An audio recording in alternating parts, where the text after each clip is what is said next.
is the 1st of January. It will be 220 years on that date from the activation of the Act of Union. Article 6 of that Act of Union was a fundamental building block, a foundation of this union. And it was to the effect that across and within the entirety of the United Kingdom, there would be free and frictionless trade from which every citizen could benefit. Sadly, on this 1st of January, coming on Friday, Article 6 of the Act of Union will be trashed by the protocol, which creates friction in trade within the United Kingdom, which causes an Irish Sea border to aid that friction. And of course, which brings with it the odious imposition of laws which we never made, which we cannot change, and which will be supervised by a foreign court in a foreign jurisdiction.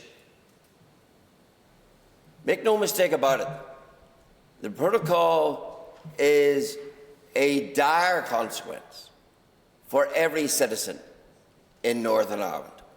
We will all live through those dire consequences. And so we do have to ask the question, how did it arise?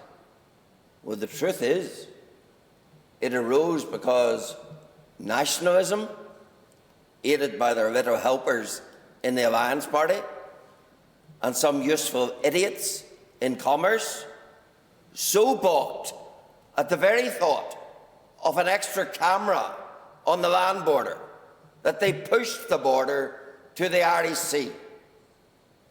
And some, Mr. Beattie used the word, now salivate at the consequence. They don't care about the consequence for the people of Northern Ireland.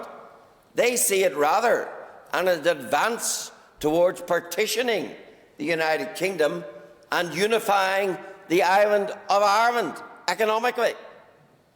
That is why they salivate.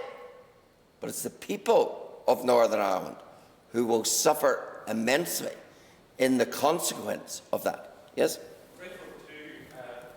Mr. Allister, for giving way. Earlier in the debate, we were told what the collective noun for turkeys is.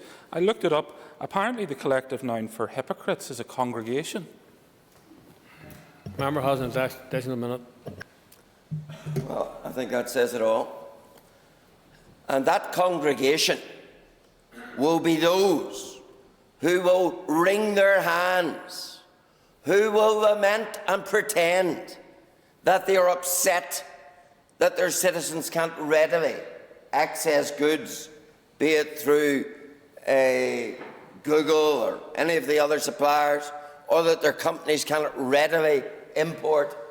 They will say how terrible, but they are the originators.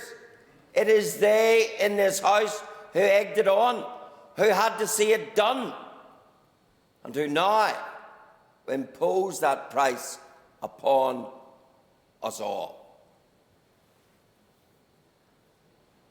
My other sadness about this is that the DUP, a party that knows these issues, though the Irish Sea border is the product of the betrayal of Brexit. And let me say, this is not the Brexit I voted for.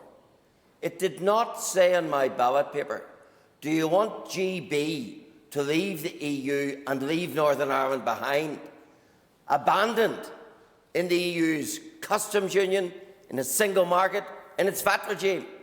No, it invited me to vote to leave as we joined, as one nation. One of my great sadnesses is that it is a DUP minister, though the Irish Sea border has been delivered by the betrayal of Brexit. It is building the infrastructure. And though the DUP in principle correctly today in Westminster will vote against this deal, in this House they've been voting to implement the protocol. And I do say to the DUP very directly, there is a huge onus upon you to ensure that the ambition of this protocol of building an all-Ireland economy is thwarted at every turn. You've heard it today, that's the ambition. Self-evident, it always was the price for Europe to sacrifice Northern Ireland. As the lead party of unionism in government, the burden upon you is immense to make sure that at every turn, in every small and every large measure, Member's time's up. you utterly thwart the building of an all-Ireland economy, because you know and I know what the next step is. Thank you, and I call Jerry Carroll. Thank you, Mr. Speaker. I'll be breaking from some convention in this debate today, and I'll be not quoting Winston Churchill. He was an imperial